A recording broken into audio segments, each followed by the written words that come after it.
Hello fellow bibliophiles, this is Sophia from Loves Literature and I'm back with another video.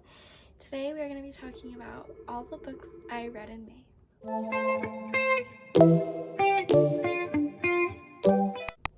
Okay, so I read 8 books in May and I had a really good reading month because none of my books were below a 3.5 star.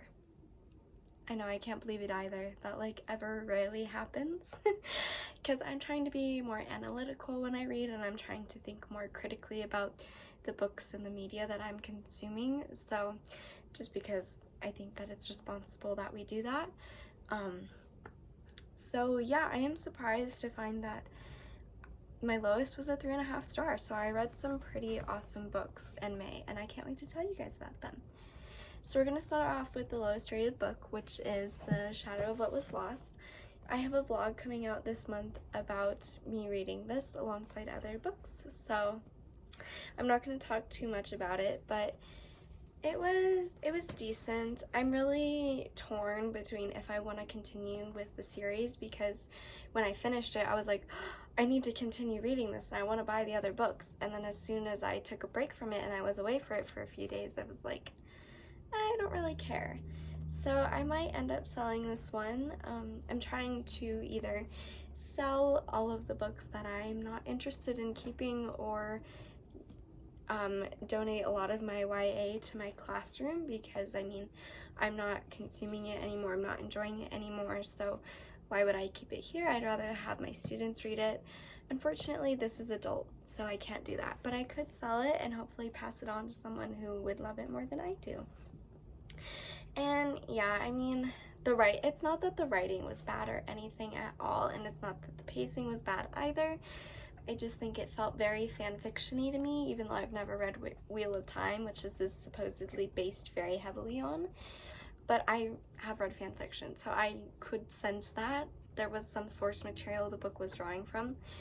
And I don't know, it took me so long to read this, honestly, that I don't know if I really care that much. I'm gonna be honest. I don't know if I really care.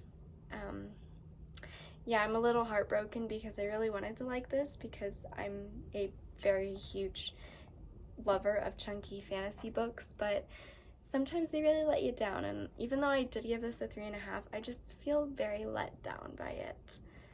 So yeah, okay, we're gonna move on into this stack of 4-star reads. So the first 4-star read that I have is I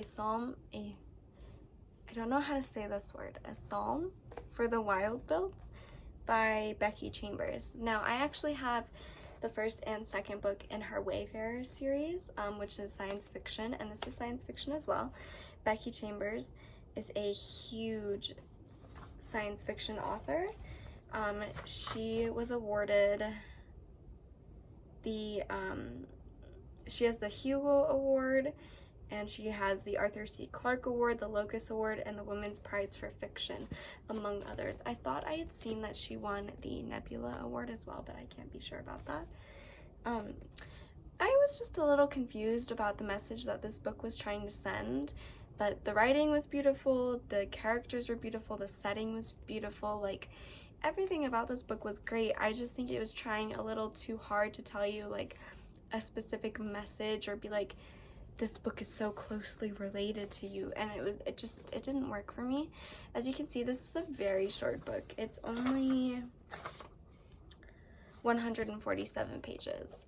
I don't read books this short, but I did enjoy it. I did quite enjoy my time with it, and I wanted the warm cup of tea and hug feeling from this book, but I didn't get it. So yeah, I don't know, I think it was trying a little too hard to just say something, and I don't think it said anything in the end. I was super confused, and maybe it was because I wasn't reading or interacting with it critically, but I don't know. I think if this book is going to try to do that, then you shouldn't have to read it critically for that to come across. Alright, the next book that was a 4-star read was episode 13 by Craig DeLuey. As usual, I annotated the crap out of it. One day I am going to go through my annotating process just because I feel like it would be really fun to do that, and show you guys my annotation style, because it's a mixture between emotion and literary devices, which is really interesting. This book I have talked about in a different video. I was really let down by the end of it. The beginning was great and delivered everything I needed it to, and in the end it went a very philosophical, spiritual existence kind of path that I did not like and did not want. So yeah, that's why this isn't a 5-star. I'm pretty sure I have around 100 tabs in here. I would actually count, but that would take a while, so yes. I did want to like this book more than I did, unfortunately, but it was still great. Like, I still liked it. It just, I wanted a haunted house, and instead I got, here's how people become ghosts. And I wasn't into that. I don't want the whole philosophical, what happens after death. I want the, here's a haunted house. Here's a really creepy spirit. Here's some other really creepy spirits. Good luck reading this in the night. And I only got that for half of the book. There was this really creepy spirit in here though, so I did deliver on that. It just didn't give me everything I wanted, which is fine. It's fine. It's not. It really hurts. Okay, the next 4-star book I read was the 2nd volume of Heaven Official's Blessing by Mo Xiang Tongxiu. Don't think I said that right, but I tried. And this was about, wait, let me think. I also have talked about this in another video.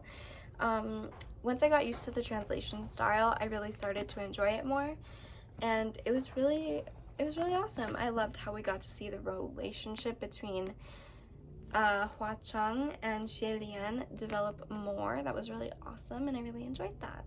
Yeah, this was just such a fun, whimsical read, even though parts of it were very dark and grotesque, and I was like, whoa, what?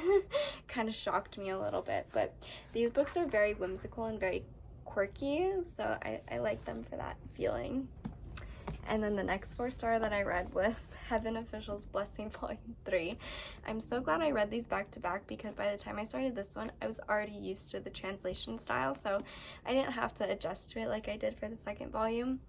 And this one, this is where the romance really develops, and that made me so happy to finally see that, because it's the 3rd book. It's the 3rd book, and they're all over 400 pages, and this is and they kissed for the first time. Finally. I mean, I love like a very, what's the word for it, slow-paced romance story, but I needed something by this point, and the author gave me something, so I respect that. And yeah, it's just a fun time. I enjoyed this book so much. Okay, and the last 4-star book I read was Lore Olympus Volume 2. Honestly, I think I might sell these 2 as well. I can read them on Webtoon. I mean, I've heard some very valid criticisms of this series lately, and, you know, just because one person doesn't like this doesn't mean other people don't, but other people can't. But these criticisms were just very valid criticisms of the story itself, not of like the author or her drawing style or anything. It was like literally the story, and I agree. So yeah, unfortunately, I think I will be parting ways with my 2 volumes of these. I did not like this cover as much as the first one. The first one's cover is gorgeous, and this one is just so yeah, that makes me kind of sad, but if I ever want to read it, I can read it on Webtoon. Alright, the second to last book, and my 4.5-star book, was A People's History of the Vampire Uprising by Raymond A. Villarreal. I don't know how to say his last name, so yeah. I also have talked about this. Yeah, it was great. It was so close to being a 5-star, and I just couldn't do it. It just wasn't there for some reason. But for a debut novel, this was out of this world great. Like, it was so good and so well paced, and the bigger message of it was amazing. I really loved that, because I've said it once, I'll say it 100 times, horror has been historically used for talking about social causes, social injustices, anything to do with society. Like, literally, gothic horror does it too. So I was really happy to see horror being portrayed in a way that was talking about social issues relative to the world now. I think that was amazing. Yeah, I mean,